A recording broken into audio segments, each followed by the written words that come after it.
BNP chairperson Begum Khaleda জিয়ার অবস্থা আগের থেকে ভালো আছে। পবিত্র রমজান উপলক্ষে দেশবাসীকে শুভেচ্ছা জানিয়েছেন তিনি।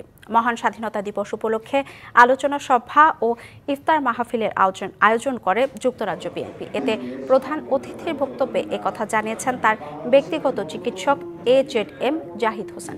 বলেন, বেগম খালেদা জিয়া পরিবারের সদস্যদের সংস্পর্শে চিকিৎসকদের তত্ত্বাবধানে আগের তুলনায় ভালো আছেন।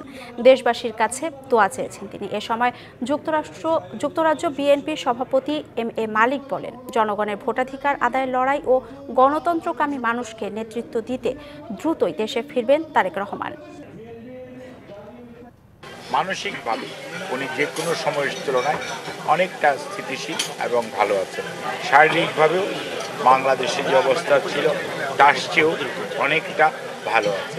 জনাব তারেক রহমান এখন শুধু খালি বিএনপির নেতা নয়, গণতন্ত্রকামী মানুষের নেতা।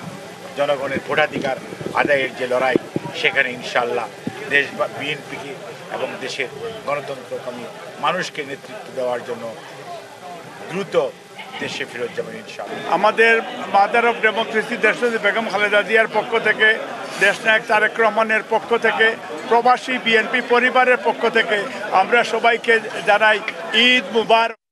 উৎসবের খুশি হবে নগদে বেশি, কারণ ঘন্টায় ঘন্টায় আছে গিফট জেতার সুযোগ।